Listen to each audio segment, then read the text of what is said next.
এবার ফের হামাসকে নির্মূল করার ঘোষণা নেতানিয়াহুর।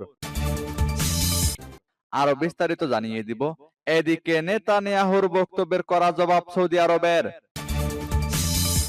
এবার ইউক্রেনে 3টি হামলা রুখে দেওয়ার দাবি রাশিয়ার।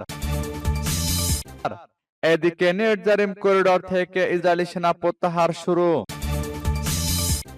আরো জানিয়ে দিব, আবারও ইসরায়েলকে আরো হাজার হাজার বোমা ও ক্ষেপণাস্ত্র দিচ্ছে যুক্তরাষ্ট্র।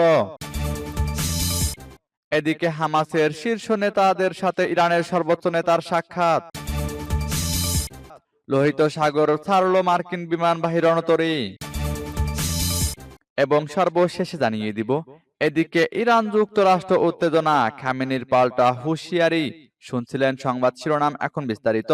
তবে তার আগে অনুরোধ থাকবে এই ভিডিওতে একটি লাইক দিন এবং কমেন্টস করে জানিয়ে দিন আপনি কোন জেলা থেকে বা কোথায় থেকে আমাদের সাথে যুক্ত রয়েছেন।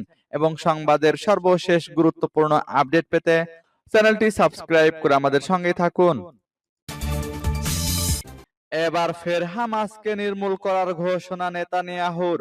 ফিলিস্তিনি স্বাধীনতাকামী সংগঠন হামাসকে নির্মূল করার ঘোষণা দিলেন ইসরায়েলি প্রধানমন্ত্রী বেনিয়ামিন নেতানিয়াহু। সেই সঙ্গে হামাসের হাতে জিম্মি সবাইকে দেশে ফিরিয়ে আনার কথাও জানান তিনি। শনিবার গাজায় যুদ্ধবিরতি ও বন্দি বিনিময় চুক্তির আওতার পঞ্চম পর্যায়ে 3 জন ইসরায়েলি জিম্মির মুক্তির পর তিনি এ ঘোষণা দেন। এক ভিডিও বার্তায় নেতানিয়াহু বলেন, আমরা হামাসকে নির্মূল করব এবং আমাদের জিম্মিদের ফিরিয়ে আনব। এছাড়াও বিবৃতিতে হামাসকে দানব বলে আখ্যা দিয়ে তিনি জানান, শনিবার ভোরে মুক্তি দেওয়া 3 জন জিম্মিকে ক্ষণিকায় দেখাচ্ছিল এবং তাদের মঞ্চে বক্তৃতা দিতে বাধ্য করা হয়েছিল। এর আগে শনিবার 3 জন ইসরায়েলি জিম্মিকে মুক্তি দিয়েছে হামাস। বিনিময়ে 183 জন ফিলিস্তিনি বন্দীকে মুক্তি দিয়েছে ইসরায়েলি কর্তৃপক্ষ, যার মধ্যে 7 জনকে তাৎক্ষণিকভাবে হাসপাতালে ভর্তি করা হয়। গত 19 জানুয়ারি কার্যকর হওয়া এই অস্ত্রবিরতি চুক্তিটি মূলত গাজায় ইসরায়েলের গণহত্যামূলক যুদ্ধ বন্ধ করেছে। এই যুদ্ধে 48,000-এর বেশি ফিলিস্তিনি নিহত এবং 12,000-এর বেশি নিখোঁজ রয়েছেন, যাদের অধিকাংশই নারী ও শিশু। 15 মাস ধরে চলা ইসরায়েলি আগ্রাসনে গাজার পুরো অঞ্চল ধ্বংসস্তূপে পরিণত হয়েছে। এদিকে নেতানিয়াহুর বক্তব্যের কড়া জবাব সৌদি আরবের। ফিলিস্তিনি রাষ্ট্র প্রতিষ্ঠার জন্য সৌদি আরবের ভূখণ্ড নিয়ে ইসরায়েলি প্রধানমন্ত্রী বেনিয়ামিন নেতানিয়াহুর বক্তব্য প্রত্যাখ্যান করেছে রিয়াদ। রোববার সৌদি আরবের পররাষ্ট্র মন্ত্রণালয় এক বিবৃতিতে বলেছে, ফিলিস্তিনিদের নিজস্ব ভূখণ্ড থেকে বাস্তুচ্যুত করার বিষয়ে ইসরায়েলি প্রধানমন্ত্রী বেনিয়ামিন নেতানিয়াহুর বক্তব্যের স্পষ্টভাবে প্রত্যাখ্যান করছে সৌদি আরব। বার্তা সংস্থা রয়টার্সের প্রতিবেদনে বলা হয়েছে, সৌদি বিবৃতিতে নেতানিয়াহুর নাম উল্লেখ করা হলেও এটি সৌদি ভূখণ্ডে ফিলিস্তিন রাষ্ট্র প্রতিষ্ঠার বিষয়ে সরাসরি মন্তব্যের উল্লেখ করেনি। ইসরায়েলি কর্মকর্তারা সৌদি আরবের ভূখণ্ডে একটি স্বাধীন ফিলিস্তিনি রাষ্ট্র প্রতিষ্ঠার পরামর্শ দিয়েছেন। গত বৃহস্পতিবার যুক্তরাষ্ট্র সফরকালে ইসরায়েলি সংবাদ মাধ্যম চ্যানেল 14-এ দেওয়া এক সাক্ষাৎকারে নেতানিয়াহু বলেন, ফিলিস্তিনিদের রাষ্ট্র প্রতিষ্ঠার জন্য সৌদি আরবের কাছে পর্যাপ্ত খালি জমি আছে। সৌদি কর্তৃপক্ষ সৌদি আরবে একটি ফিলিস্তিনি রাষ্ট্র প্রতিষ্ঠা করতে পারে, সেখানে তাদের অনেক ভূমি আছে। ইসরায়েলের সঙ্গে সম্পর্ক স্বাভাবিক করায় পূর্ব শর্ত হিসেবে ফিলিস্তিনি রাষ্ট্র গঠনের কথা জানিয়েছে সৌদি আরব। এই শর্ত নিয়ে কোনো দর কষাকষি সম্ভব নয়, এটাও নিশ্চিত করেছে রিয়াদ। এ বিষয়ে প্রশ্ন করা হলে নেতানিয়াহু জানান, ইসরায়েল রাষ্ট্র বিপন্ন হবে, তিনি এমন কোনো চুক্তি করবেন না। সৌদির ভূখণ্ডে ফিলিস্তিনি রাষ্ট্র প্রতিষ্ঠার বিষয়ে ইসরায়েলি নেতার মন্তব্যের নিন্দা জানিয়েছে মিশর ও জর্ডানও। এবার ইউক্রেনে 3টি হামলা রুখে দেওয়ার দাবি রাশিয়ার।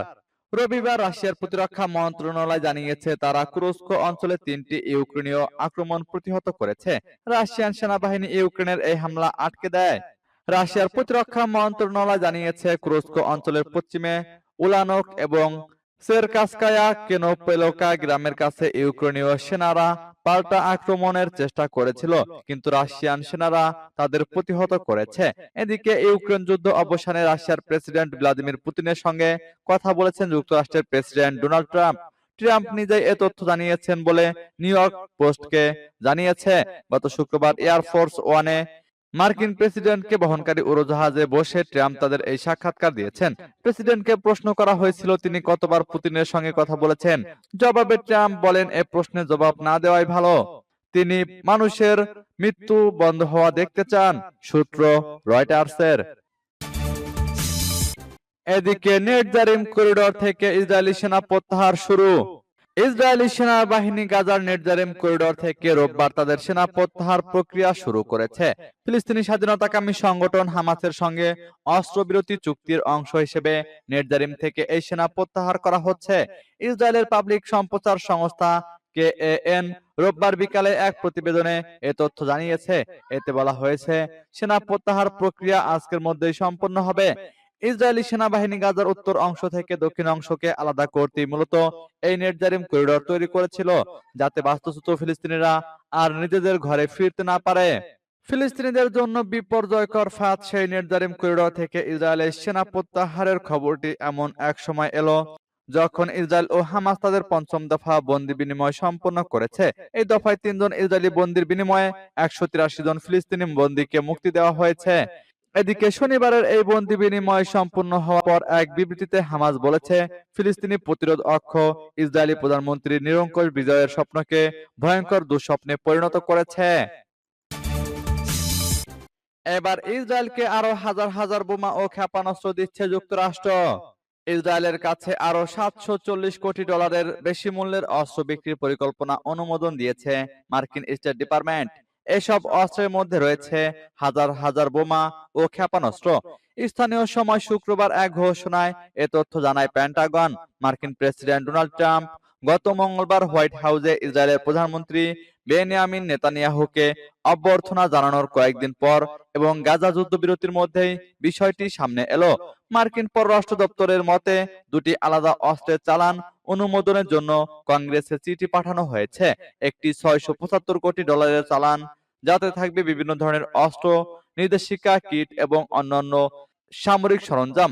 এর মধ্যে রয়েছে ১৬৬টি ছোট ব্যাসের বোমা, ৫০০ পাউন্ড ওজনের ২০৮০টি বোমা এবং হাজার হাজার নির্দেশিকা, কিট, ফিউজ এবং অন্যান্য বোমার উপাদান ও সহায়তা সরঞ্জাম।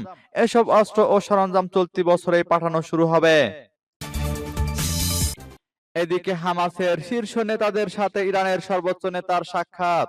ইরানের রাষ্ট্রীয় গণমাধ্যম জানিয়েছে, শনিবার তেহরানে ইরানের সর্বোচ্চ নেতা আয়াতুল্লাহ আলী খামেনি, ভারপ্রাপ্ত হামাস নেতা খলিল আল হাইয়া এবং ফিলিস্তিনি গোষ্ঠীর আরো ২ নেতার সাথে সাক্ষাৎ করেছেন। বৈঠক সম্পর্কে কোনো বিস্তারিত তথ্য দেওয়া হয়নি। কেবল খামেনির আল হাইয়া, হামাসের নেতৃত্ব পরিষদের প্রধান মোহাম্মদ দারবিশ এবং হামাসের শীর্ষ কর্মকর্তা নিজার আওয়াদুল্লাহর সাথে সাক্ষাতের ছবি পোস্ট করা হয়েছে। তারা কি বিষয়ে আলোচনা করেছেন সে বিষয়ে বিস্তারিত কোনো তথ্য দেওয়া হয়নি। বর্তমানে হামাসের সাথে গাজায় যুদ্ধবিরতি চলছে। এই চুক্তির আওতায় ইসরায়েলি জিম্মিদের মুক্তি দেওয়ার বিনিময়ে হাজারো ফিলিস্তিনিকে ইসরায়েলি কারাগার থেকে মুক্তি দেওয়া হচ্ছে। হামাস নির্মূলে ব্যর্থ হয়ে যুক্তরাষ্ট্র সহ নানা রকম বৈশ্বিক চাপে গাজার স্বাধীনতাকামী সংগঠনটির সাথে এই যুদ্ধবিরতি চুক্তি করতে সম্মত হয় ইসরায়েলি প্রধানমন্ত্রী বেনিয়ামিন নেতানিয়াহু প্রশাসন। এই চুক্তির আওতায় গাজা থেকে সম্পূর্ণরূপে ইসরায়েলি সেনা প্রত্যাহার করা হবে। সূত্র রয়টার্সের। এবার লোহিত সাগর ছাড়ল মার্কিন বিমানবাহী রণতরী। মার্কিন নৌবাহিনী জানিয়েছে, তাদের ইউএসএস হ্যারি এস ট্রুম্যান বিমানবাহী রণতরীটি লোহিত সাগর ছেড়ে এই সপ্তাহে সৌদি উপসাগরে নোঙর করেছে। যুক্তরাষ্ট্রের কেন্দ্রীয় কমান্ডো এর অপারেশন এলাকায় ২ মাস ধরে যুদ্ধ অভিযানের পর এটি লোহিত সাগর ত্যাগ করেছে।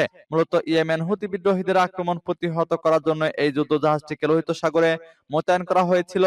ট্রুম্যানের কমান্ডিং অফিসার ডেভ স্লোডেন বলেছেন, আমি এই দলের নিষ্ঠা এবং সেবা এবং তাদের অক্লান্ত পরিশ্রমের জন্য অবিশ্বাস্যভাবে গর্বিত।